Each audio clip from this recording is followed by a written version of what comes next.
Hello ladies and gents of the YouTube. So my name is Sacredheals and today I'm going to be talking to you about the Holy Paladin class. Now, I am a YouTuber myself and I know that the majority of people watching videos online do not want to hear people rant and they want to get straight to the point.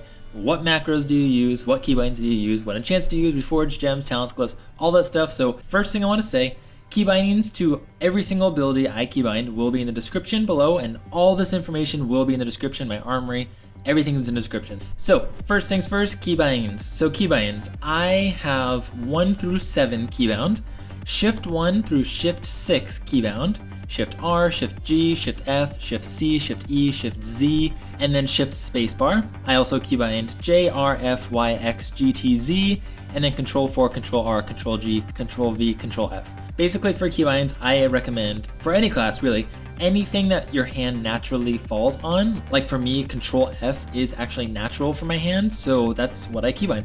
Alright, next on the list is enchants. So for Holy Paladin enchants, you want to look for things with a crap ton of intellect. Intellect and crit is always good. So you can actually armory me, but the thing is if you armory my character, you'll notice that I don't have some of the best enchants. That's because on our server, that's like 9,000 gold for the Jade Spirit. I think it's called Jade Spirit enchant for your weapon. And then the only other one that I don't have that I really want is the Wrist enchant for 170 intellect. That's also like 5,000 gold on my server. For the shoulders, you want Greater Crane Wing inscription. For the back, you want Superior Intellect. For the chest, you can either have Super Resilience or Superior Stats. For the boots, you can do Haste, you can do the Run Speed increase. Bottom line with enchants for Holy Paladins, just look for the Intellect, look for the, Haste, Mastery, anything that you think you would benefit from, it's probably gonna be fine.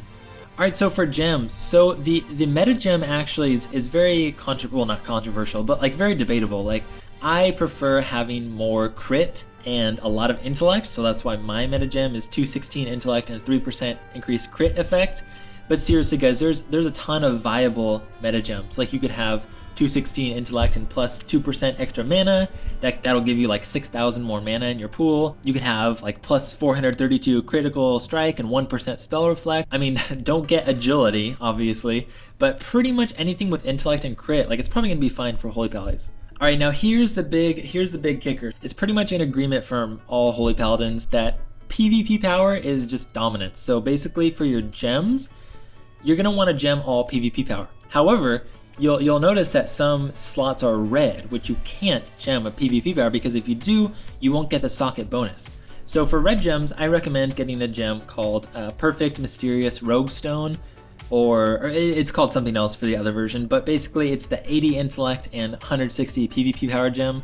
That one it's getting you your PvP power, it's also giving you intellect, which is really valuable, and it's filling that socket bonus, so you're essentially even getting more PvP power along with intellect, rather than if you just gemmed like 320 PvP power straight, you wouldn't get the socket bonus. For blue gems, obviously, like in the pants and the belt and the gloves, just straight up gem 320 PvP power. And then for the yellow gems, the yellow slots, you're gonna want to look for the Vivid Alexandrite, or the Perfect Vivid Alexandrite, or what is it called, the Vivid Wild Jade, something like that.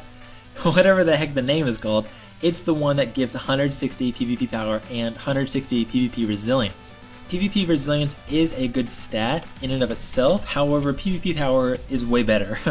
So basically in yellow stats, get the PvP power / PvP resilience gem for the yellow ones. And that way, you will get the socket bonus. Because, I mean, the socket bonus is just too good, guys. Like, you gotta get the bonus. So to summarize the gem section, get a ton of PvP power as much as you can. Secondary, probably the number 2 gem would be intellect, and the number 3 gem would be PvP resilience. For gems, I don't recommend getting spirit because, as I'm going to talk about next, I'm going to talk about which gear pieces you're going to want to choose. So which gear pieces do you buy once you have honor points or conquest points? Well, the main pieces, there's really no options, like you're just stuck with a set. However, the neck, the back, the wrist, the rings, actually not the rings, but the boots, the belt, those all you have options. You can either get the Spirit Mastery or, Spirit Haste, or you can get like the Crit Mastery, the Crit Haste. So in this case, guys, I recommend getting all Spirit. Like a lot of things in this video, it's just a personal preference. However, I don't see Crit Mastery being as viable as like Spirit Mastery. So if it has Spirit, I recommend getting that. In fact, with Reforging, I actually recommend Reforging your Haste if you have a haste option, into Spirit. I've noticed that especially in the beginning of expansions, like the beginning of MoP that we're in right now, you go really quick. Like if you're spamming Divine Light's Flash of Lights, which you typically do because it's really bursty right now, you're gonna go really out of mana. You really need Spirit, so it's not an ultimatum. Like it's not like, oh my gosh, if you don't use Spirit, you're bad. Like no, like it's all totally preference. But in my opinion, Spirit gear is the best. All right, for the next section, macros. What macros do I use as a Holy Paladin? Well, basically, guys, I've used the same exact 2 macros for years now. It's the macro for the Rebuke macro, so if I target someone and I have a focus target on another person and I use my kick, it'll kick the focus target instead of my current target. It's very useful when you're healing someone and you're going to get an off kick on their healer, something like that. So the macro is shown on screen, and then the second macro I use is simply to use Divine Favor with my Badge of Dominance, Dreadful Gladiator's Badge of Dominance, which should be Malevolent Gladiator's Badge of Dominance. I typically just bind my Trinket with Divine Favor, simply to free up another Keybind. It kind of makes for a really powerful cooldown, like all have increased haste, crit chance, and spell power all at the same time. So it's just a macro that I've had for years. I've always felt like it was a pretty good macro to keep. Alright, now for the last 2 matters of business here, talents and glyphs. Well, obviously specialization, you want to choose Holy. But for glyphs, these are the ones I recommend. And so I'm just going to go through why I recommend these. I'm not going to talk about why I didn't choose other ones. So first off, Glyph of Denounce. Your Holy Shocks have a 50% chance to reduce the cast time of your next Denounce by a second. I use this all the time.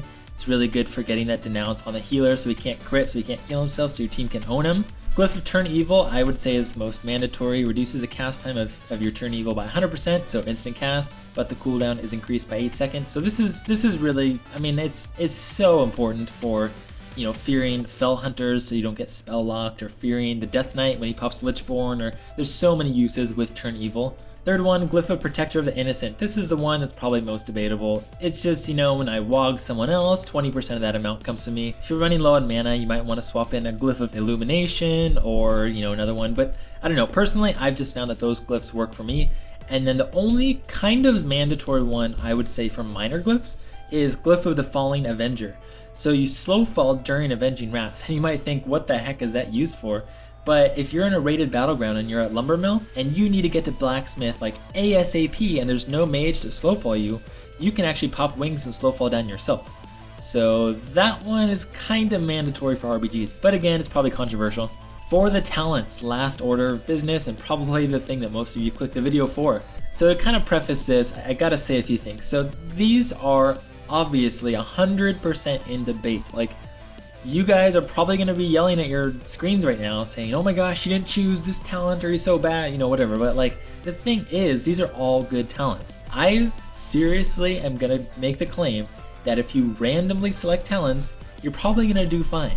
Like really, it's not life or death here. I'm just going to go through why I picked what I did. So Speed of Light, I don't like that one because it has a cooldown. And especially if you pop Speed of Light and then get CC'd, like, oh, there goes your speed increase.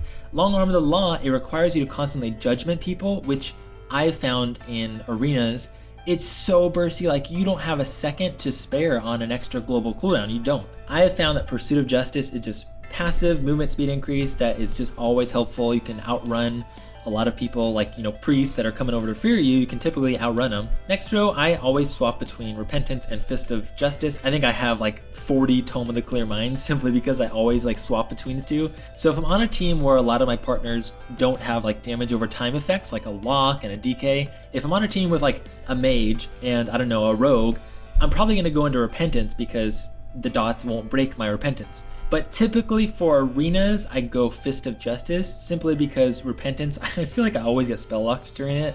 But Fist of Justice is good, it's just good for like really bursty teams. And that's what this expansion honestly has come down to. It's just burst right now. So instant cast, 6-second stun, 30-second cooldown, 20-yard range.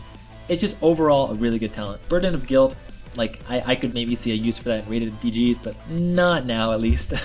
So the next one, again, it's just preference. I think they're all really good, but I like Sacred Shield as of today because when I'm sitting in a full polymorph, into a full clone, into a full spell lock, into a full deep freeze, into a full bear bash, which is very, very common, I want something to be constantly healing or helping my team, which Sacred Shield is a huge, huge, huge help.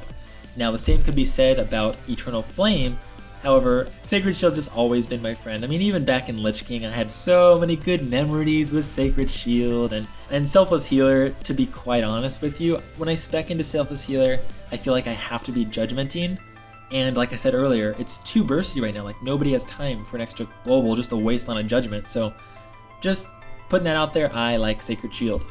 Clemency, you can use Bop, Hand of Sacrifice, and Freedom.